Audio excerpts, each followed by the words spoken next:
कल्याण में चौंकाने वाली घटना। किरण केने और उसके साथियों ने निम्बावली गांव के पुलिस पाटिल उमेश केने पर भरे चौक पर जानलेवा हमला किया। मानहानि की मांग करने गए पुलिस पाटिल पर धारदार हथियारों से जानलेवा हमला। पाटिल गंभीर रूप से घायल, उनका एक निजी अस्पताल में इलाज चल रहा है। पुलिस पाटिल पर जानलेवा हमले से गांव में दहशत, कानून व्यवस्था पर सवालिया निशान। टिटवाला कल्याण ग्रामीण पुलिस स्टेशन में मामला दर्ज करने की प्रक्रिया शुरू हो गई है। कल्याण तालुका के निम्बावली गांव में एक चौंकाने वाली घटना घटी है। 4 से 5 लोगों के एक गिरोह ने गांव के पुलिस पाटिल उमेश केने पर धारदार हथियारों से जानलेवा हमला किया है।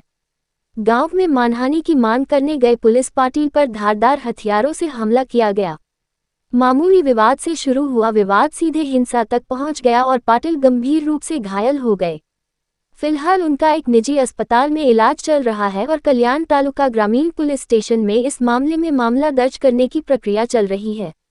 हालांकि गांव की समस्याओं का समाधान करने और नागरिकों को न्याय दिलाने वाली ग्राम न्यायालय पर हुए इस जानलेवा हमले से इलाके में दहशत का माहौल है। मुकेश कृष्ण केने, माझा भाऊ उमेश उंद्रे केने, मोठा भाऊ हा पोलीस पाटील असून गावचा, याच्यावरती घाणेरडे आरोप करत होते। त्यांना जाब विचारण्यासाठी तो भाऊ माझा गेला। त्यांनी त्याच्यावर प्राणघातक हल्ला केला, मारण्याचा भरपूर प्रयत्न केला। चॉपरने, तलवारीने वार केले। किरण राम केने त्याचं नाव, त्याने आणि त्याच्या भावांनी मिळून त्याला भरपूर मारहाण केली। म्हणजे गरीब माणसाने जाब पण विचारायचा नाही का। आता त्याची परिस्थिती गंभीरच आहे। त्याच्या छातीवर वार आहे, डोक्यात मार आहे, पायावरती मार आहे, भरपूर मार आहे त्याच्यावरती आणि त्याच्या डोळ्याच्या इथे पण भरपूर मार आहे। त्याला भरपूर मारलं आहे। म्हणजे तो त्याचा जबाब विचारण्यासाठी गेला आणि त्याला एवढा मारहाण केला आहे।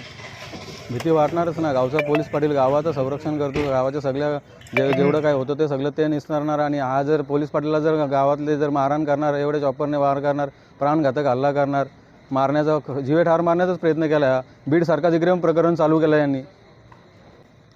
ते गुन्हेगारच आहेत गावातले।